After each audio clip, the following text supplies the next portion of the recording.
y que le entra sin máscaras. Licenciado, muy buenas tardes, bonito martes, ¿cómo está? ¿Cómo le va? Muy bien, Manuel, con el placer saludarte como siempre, y aquí ya estamos listos para darle. Me mencionaron mucho tu nombre este fin de semana, que anduviste repartiendo guamazos en la televisión, pues, ¿cómo es eso? ¿Debates o cómo? La verdad es que no sé, anduvimos por ahí un ratito pegándole al debate. Digo, creo que todos tenemos que apoyar desde nuestra trinchera. Aquellos que apoyamos a la transformación del país, pues me parece que dentro de las herramientas que nosotros tengamos, que es el campo del conocimiento jurídico y de la seguridad pública y seguridad nacional, pues obviamente tratamos de poner nuestra parte. Y cuando se presta para el debate con pues, cualquier persona, no importa la ideología, me parece que los datos matan cualquier relato y eso nos da la oportunidad de, bueno, pues poder siempre salir adelante, porque cuando tienes la verdad de tu lado, pues no importan los argumentos, siempre vas a salir victorioso, ¿no crees, mi querido Manuel? Es que yo veía esta mesa de debate, veía corbatas, sacos y dije, ay, esto va a estar de nivel. Llegó un momento en el que dije, ¿qué hacía César en Atypical TV? Te lo juro. O sea, ya cuando vi que si el comunismo, que si el muro de Berlín, dije, no puede ser. Que si la mamá del Chapo, bueno, César. Mira, Manuel, lo que pasa es que me parece que muchas veces ante la falta de argumentos la gente utiliza otros temas que no tienen que ver con la discusión frontal, ¿no? Me ha tocado ir a muchas mesas de debate en donde tratan de desviar el tema. Le digo, perfecto, es una opinión personal que tú puedes tener, pero respecto al tema en específico, la realidad es esta. Me parece que no se puede defender lo indefendible, Manuel. Mira, tú mismo lo dices ahorita, ¿no? Juan Pablo Gómez Fierro es un personaje que a lo mejor no lo tenemos muy bien visto por todos estos amparos que llegó a conceder en contra de la ley de hidrocarburos, en contra de la reforma eléctrica, etcétera, etcétera, que beneficiaban, ¿no?, a transnacionales extranjeras. Pero la realidad es, Manuel, que nadie le desea un mal a una persona y menos, pues, en este caso, a un miembro del Poder Judicial. Pero me parece, ¿no?, que es raro que se haya dado una noticia de este estilo y que los mismos de siempre, porque además obviamente se hace el rastreo y el seguimiento, y es de estas cuentas que son a favor de la derecha y que les encanta sacar noticias que son retomadas por otros medios y dan a conocer esta información. ¿Y tú crees, con todo respeto, Manuel, que estos supuestos superperiodistas y medios de comunicación no sabían que la historia primero se tendría que haber verificado como para darla a conocer? Me parece que lo hicieron con una doble intención, porque recuerda que el impacto que tienen muchas veces las noticias es que la gente se queda con la noticia, no con la aclaración. Entonces, incluso ya en los chats, lo que está circulando es que como el gobierno no le gusta ni ve con buenos ojos al Poder Judicial, ahora están atentando contra los miembros del Poder Judicial. Y me parece que es muy irresponsable. ¿Por qué? Porque independientemente de que ya haya salido el Consejo de la Judicatura Federal, las aclaraciones tienen que ser en el momento, mi querido Manuel, porque esto es lo que nosotros terminamos enterando, pero realmente la noticia se empieza a cocer desde ayer en la noche y en la madrugada del día de hoy. Por lo menos es lo que se tiene conocimiento. Entonces, para cuando tú das el golpe final, que es que se ha retomado por diferentes medios de comunicación, pero aparte te lo dicen lo que circula en redes sociales, sin ellos verificar, me parece que no es con la intención de dar a conocer una noticia, sino con crear una narrativa, porque ahora hay mucha gente que no conoce la aclaración y la realidad de lo que sucedió, pero ya aseguran que mandaron a asesinar a un miembro del Poder Judicial que no le gustaba al gobierno de la República y por supuesto que atacan directamente al presidente de la República. A ver, porque esto me parece muy revelador. Tú como abogado y muchos de nosotros, ¿no? Pero cada quien en su gremio suele estar en muchos grupos de WhatsApp donde hay otros abogados, ¿no? Y demás. Y en estos grupos ya estaba circulando eso. Lo que circulaba era amenazan al magistrado Gómez Fierro. Y obviamente viene toda una narrativa, ¿no? En donde dicen, recordemos al magistrado Gómez Fierro que cuando era juez de distrito en materia administrativa, concedió varias suspensiones provisionales en contra de la ley de hidrocarburos, en contra de la ley eléctrica, ya había sido amenazado por este gobierno, etcétera, etcétera, etcétera. Ahí es como se da la noticia. Y después sacan la noticia de que asesinan en Nuevo León, Monterrey, si no me parece, no quiero equivocarme en el dato, pero así fue como yo leí la noticia. Está ligado a venganza de grupos criminales, pero en los pasillos se habla que realmente el gobierno federal. Entonces es crear esas falsas narrativas, mi querido Manuel, que me parece que por supuesto que vienen auspiciadas por alguien está tratando de sacar un provecho. ¿Por qué? Porque le siguen hablando a ese grupo de radicales de extrema derecha y a ese grupo de privilegiados que consideran que el Poder Judicial no tiene que ser reformado. Hay que entender algo. Todos los profesionistas del derecho, no conozco a uno solo por lo menos, reconocen que se necesita una reforma del Poder Judicial. En lo que no estamos de acuerdo es en la forma en que se va a llevar a cabo esta reforma. Pero hay que ser muy claros, mi querido Manuel, se quieren sorprender el día de hoy diciendo es que no es posible que se continúe con la misma línea vengativa del presidente de la República ahora con la virtual presidenta, la doctora Claudia Sheinbaum.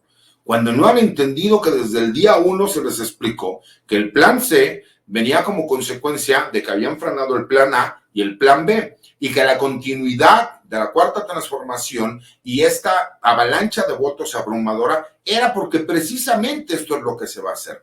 Pero como somos de memoria muy corta y nos gusta crear narrativas, ahora vemos incluso abogados que son tal vez de los gángsters más grandes de este país decir que los grupos criminales van a meter a sus abogados como magistrados, como jueces o hasta como ministros. Y me pregunto yo, ¿qué necesidad tendrían los grupos criminales si de acuerdo a las resoluciones que vemos al día de hoy, y que me disculpen, pues en ninguna los condenan y en todas les terminan concediendo el beneficio o los dejan en libertad? Entonces, ¿para qué arriesgarse a que una elección no salga como ellos quieran y entonces existan ministros, magistrados o jueces que vayan en contra de los intereses? Me parece incluso una aberración a lo que vivimos en el día a día. Ahora, César, parece un tema ahí intrascendente, pero desde el puro título, desde la pura cabeza del periódico y de algunas notas informativas, se ve cómo el tratamiento de la nota fue, fíjate nada más, asesinan o circula presunto asesinato de Juan Pablo Gómez Fierro, juez que votó en contra de las reformas de AMLO, o juez que no acompañó las reformas de AMLO. Sea cual sea el juez, que gracias a Dios no fue, y ojalá nunca pase algo así, pero si fuese cualquier juez, una de dos, o los medios ni lo toman, o si lo toman, circula presunto asesinato de un juez. Punto. Pero nada más por tratarse de Juan Pablo Gómez Fierro. A ver, ahora sí que ahí tú tienes la nota. Aquí hay uno de varios que estuve recibiendo, ¿no? ¿Por qué? Pues porque viene de varios chats en donde, así como tú estás en chats de periodistas, ¿no? De creadores de contenido, pues yo estoy en chats de abogados, de cuestiones de seguridad, etcétera, etcétera. Entonces, ¿cuál es la intención de la noticia? Es lo que yo digo, porque aparte me parece que incluso el mismo magistrado no se prestaría para que hubiera una situación de ese estilo, porque me imagino que él tiene familia. La verdad es que no conozco cuál sea. Tanto que salió a desmentirlo por su propia cuenta. Me parece claro, pero sí me parece que alguien lo hizo con cierto interés. Hay que entender algo, se siguen peleando las migajas de lo que queda de los partidos políticos y se siguen peleando las narrativas, mi querido Manuel. ¿Por qué? Porque acuérdate que ellos lo que necesitan es tener combustible para seguir con esta guerra en contra de todo lo que huele a Cuarta Transformación. No han sabido proponer y no van a aprender a proponer de un día para otro. Entonces ellos tienen que seguir alimentando estas narrativas. Y lo que pasa es que gracias a que medios como el tuyo, medios alternativos, ¿no? Las mismas redes sociales que salieron rápidamente a desmentirlo y que el mismo juez salió a desmentirlo, no trascendió más allá a que incluso pudiéramos ver noticias de portales extranjeros, en específico de los Estados Unidos, haciendo un señalamiento de que el crimen organizado, confabulado con el gobierno, porque ya han perdido incluso la vergüenza, mi querido Manuel. Entonces, me parece que incluso se vio un poco opacada la noticia por el hecho de que obviamente pues el día de ayer Julian Assange fue puesto en libertad y que vemos a un personaje de muy cuestionable reputación en México que, bueno, ni en los sueños más húmedos que él pueda tener, se compara con un personaje como él, ¿no? No, pero hay que decir su nombre, Carlos Loret de Mola. Carlos Loret de Mola le dijo al presidente, ay, sí, usted celebrando la libertad de Assange, y yo que, uy, no. Candil de la noche, oscuridad de su casa, ¿no? No, candil de la calle, oscuridad de su casa. Como tratando de hacer referencia. Con el debido respeto, hay niveles, pero grandísimos, ¿no? Nunca conocimos o supimos que Julian Assange anduviera cobrando por entrevistas, y yo lo he dicho públicamente, Carlos Loret de Mola cobraba $25,000 por realizar una entrevista de radio, y eso fue ya hace varios años. Me imagino que ahora ya es muchísimo más caro el que se te haga una entrevista, pero voy más allá. Dicen, es que todo el trabajo de investigación que realizó Latinos, a nosotros nos tocó en una entrevista, mi querido Manuel, desmentir esta supuesta entrevista que le hace a un supuesto criminal que simplemente por las edades no era imposible que pudiese ser la versión que él había estado dando. Pero voy más allá. ¿Qué ha pasado con las denuncias de las supuestas investigaciones que se han realizado? ¿Dónde están esas denuncias? ¿O fue nada más para la cuestión mediática? Aparte de los tiempos, no existen coincidencias en política ni en materia penal, mi querido Manuel, y me parece que fue con toda la intención. Yo me pregunto entonces, también veremos el día de mañana a un personaje como Anabel Hernández que va a querer salir a compararse con Julian Assange, pues me parece que sería muy poco ético hacerlo, ¿no? No, y lo más importante, Julian Assange jamás ha sido relacionado con Roberto Madrazo, ¿no? Que ese sería el acabose de cualquier periodista. Julian Assange reveló secretos de Estado, secretos de guerra de los Estados Unidos. Aquí el señor Carlos Loret de Mola vuela un dron en Texas y cree que tiene el reportaje del Watergate, ¿no? Pero aparte, o sea, es la parte más increíble. Ellos sí les gusta ir a meterse con las personas que no tienen que ver con política, pero cuando se meten con ellos, entonces se dicen atacados, ¿no? Se dicen perseguidos. Mi querido Manuel, él dice, es que la UIF del López Obrador me ha investigado.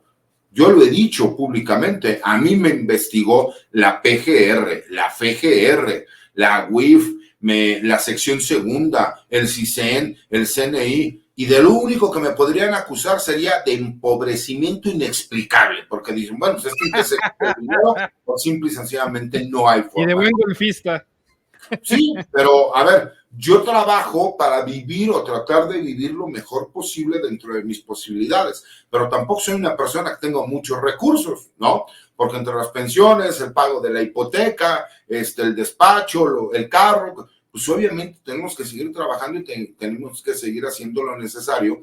¿Para qué? Pues para estar al corriente y poder nosotros aspirar a una vida mejor. Pero como siempre lo hemos dicho, de acuerdo a lo que son las reglas, pagándole de forma correcta a las personas que hacen crecer tu negocio, pagando tus impuestos, ¿no? Tratando de ser justo. ¿Por qué? Porque hay muchísimos asuntos en donde cuando tú ya te enteras que estás sufriendo una injusticia, una ilegalidad de una persona, ¿qué? Porque no tiene dinero, vas a dejar de llevar el asunto. Pues no se puede. Obviamente, pues uno tiene también un compromiso moral y social. Entonces, pues te pones a trabajar. Entonces llega un momento en que a lo mejor tienes más asuntos pro bono que los asuntos que pagan. Tampoco me voy a quejar o me voy a poner a llorar, porque soy un bendecido, soy agradecido con mi poder superior, que en mi caso es Dios, y agradecido porque me va bien, porque mis hijos están bien.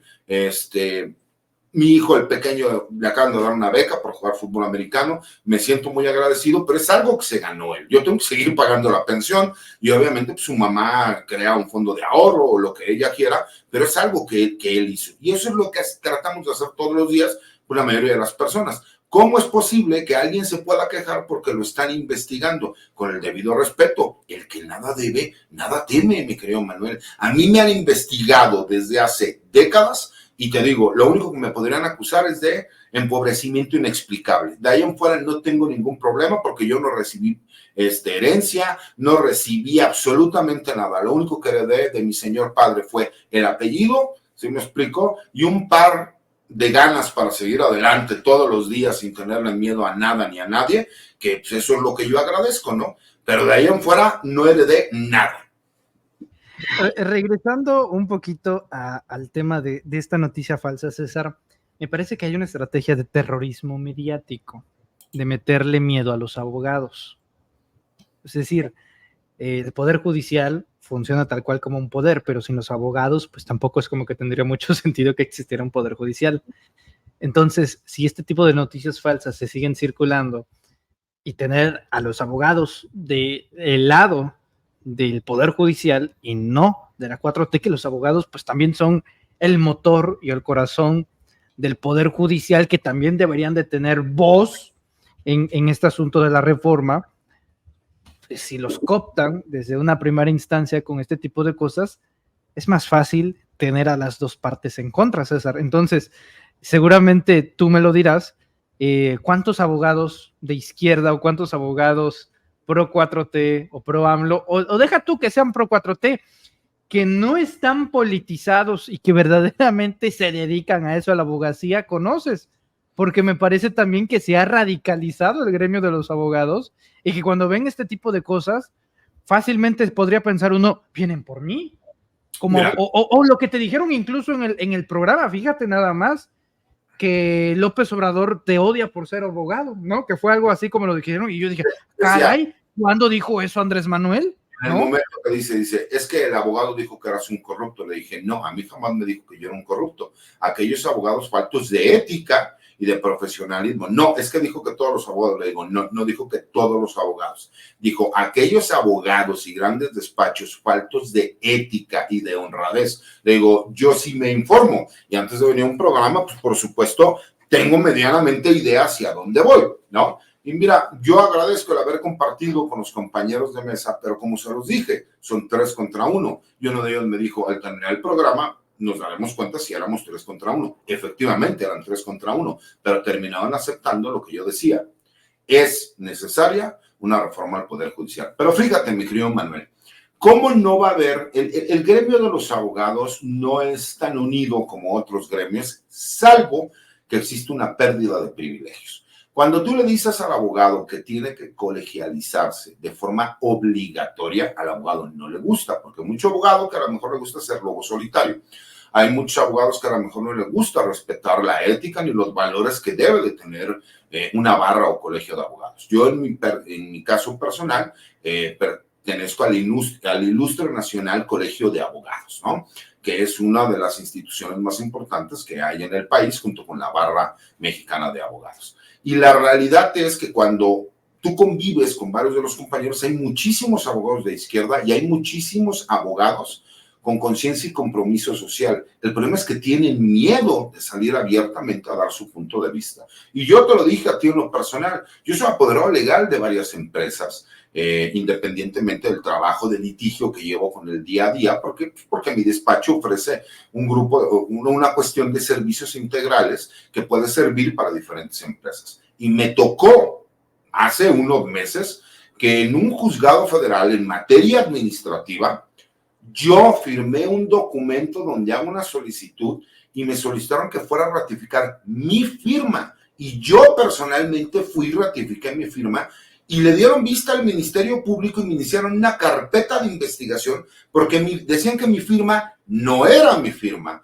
Obviamente tuve que presentar un dictamen pericial privado para demostrar que mi firma sí era mi firma y el mismo Ministerio Público, el dictamen de su perito dijo, no, es que sí es su firma. Pero eso, ¿con qué intención fue? Pues me lo dijo uno de los oficiales secretarios. Licenciado, es que le molesta muchísimo al juez el activismo que usted tiene en redes sociales a favor de este gobierno. Entonces, por eso muchos de los abogados tienen miedo de hablar abiertamente, porque sí es cierto que el gremio judicial es un gremio vengativo. ¿Por qué? Y vayamos a lo mismo. Pero abogados como tú, porque si tú fueses anti-4T, a lo mejor te dan todos los juicios ganados, todos los casos. No, bueno, me queda claro que posiblemente así podría ser, ¿no? También tengo que reconocer que me han tocado muchos jueces que incluso en la audiencia me han criticado mi forma de pensar pero que me han concedido lo que he solicitado porque decían que independientemente de que la actitud y la forma de pensar del abogado era contraria a lo que el juzgador pensaba, le asistía la razón jurídica. Entonces, por supuesto que yo te lo he dicho, yo la mayoría de los jueces, magistrados y ministros sé, y me ha tocado convivir con algunos de ellos, sé que son honestos. El problema es que también hay un gran número de corruptos, ¿no? Y hay otro grave problema. Dime, mi querido Manuel, qué casualidad que presentan una queja anónima en contra del ministro en retiro Arturo Saldívar y de forma isofacta e inmediata inician una investigación para querer sancionarlo. Ok. Yo he presentado 38 quejas ante el Consejo de la Judicatura Federal en lo que es mi carrera como abogado postulante. ¿Y sabes cuántas veces han resuelto que yo tenga conocimiento, Mano? ¿Cuántas? ¿Cuántas veces han sancionado? ¿Cuántas veces han llegado a sancionar a un juez o a un magistrado? De esas 30. Cero. Cero de 30 y cuántas? De 43. De 43. No, pues una efectividad del 0%. No, lo que pasa es que cuando tú eres juez y parte, ¿cómo vas a terminar tú sancionando a alguien que forma parte, ¿no?, del mismo gremio? Y voy más allá. Yo puedo entender que en mi punto de vista, a lo mejor ellos cometieron un delito, una falta administrativa, dictaron resoluciones contra ese derecho.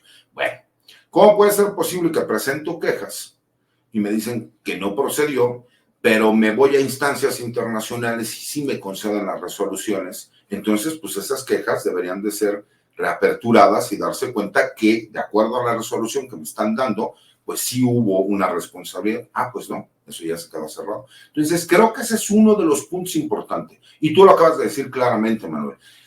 ¿Cómo no van a tener miedo los abogados si les dicen que se tiene que acabar las malas costumbres y las malas prácticas de los abogados?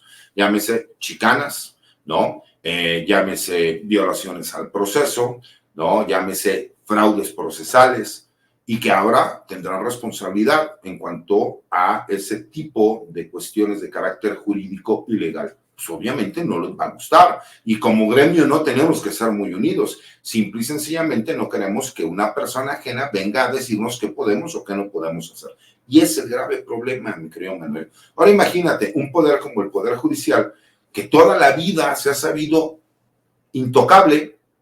El día de hoy, de repente, les pueden decir, ¿sabes qué? Por lo menos a los ministros, magistrados y jueces, si quieres ser ministro, si quieres ser magistrado o si quieres ser juez, tienes que participar. ¿Para qué? Para que la gente vote por ti. Y muchos de ellos dicen, mi función es una función jurisdiccional. Perfecto. Y hay que tener capacidades técnicos jurídicas y hacer un examen de oposición. Nadie duda de la capacidad de los jueces. Me parece que la duda no es la capacidad.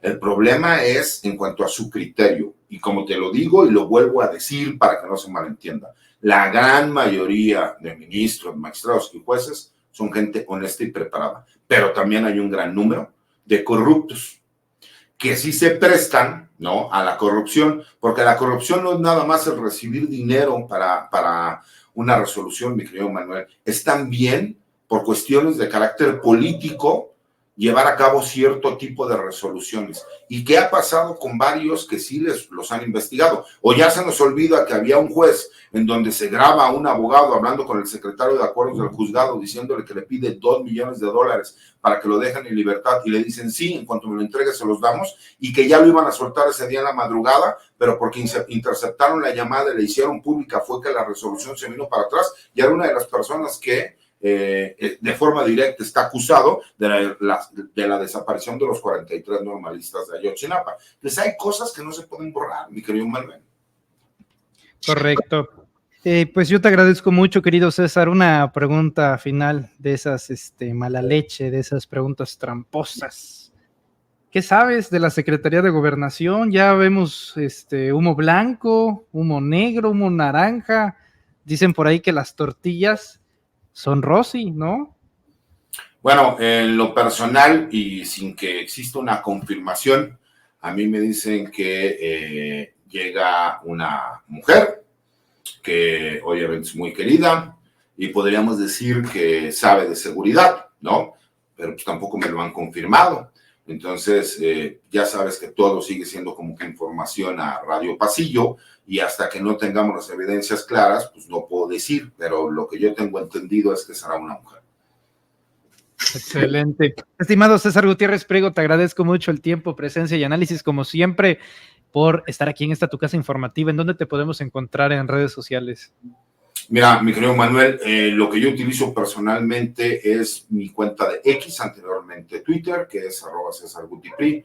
Le ofrezco una disculpa a la gente. Yo no sé muy bien cómo utilizar las redes sociales, y resulta que yo no veo los mensajes si no sigo a las personas o si las cuentas no están verificadas. La verdad es que no sabía que así es como está la configuración de mi Twitter. Pero aparte me acabo de dar cuenta que tengo cientos de mensajes en una bandeja de personas que me mandan mensajes privados, pero que como no me aparece, pues yo no sabía ni siquiera que existía, y estoy empezando a contestarlos. Hay algunos desde hace 7, 8 años, ¿no? Entonces no se molesten si me acabo de enterar, ¿no?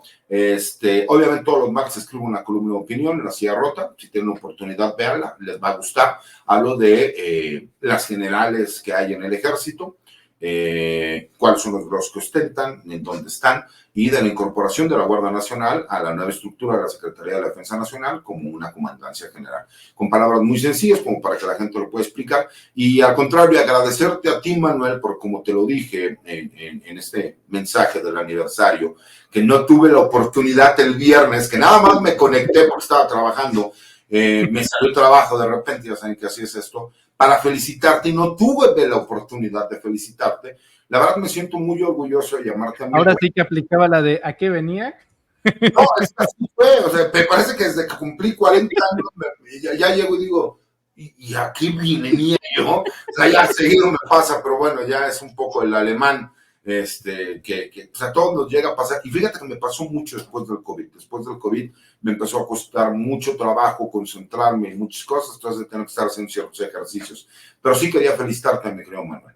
Ya son 3 años y creo que vienen muchísimos más. Eres una de las figuras jóvenes que mayor impacto ha tenido, pero también creo que tiene que ver por la frescura y por la honradez con la que hacen las cosas. Nos podemos equivocar, por supuesto, pero nunca ha sido de mala leche, ¿no? Y yo, que te conozco en lo personal y que eres un excelente y gran joven, la verdad es que te tengo mucho cariño y mucha admiración, y creo que vas a tener un futuro, que ya es un presente, brillante y extraordinario. Te mando un abrazo y te felicito, porque vienen muchos años, mi querido Manuel. Querido maestro, todo el colesterol de mi corazón te lo agradece, y pero muchas gracias. Te queremos mucho, y no solamente te lo dice tu servidor, la producción también te quiere bastante, y la audiencia también. Mucho, y gracias a las personas del chat que me mandan saludos, abrazos para todos, y acuérdense, todos somos 4T.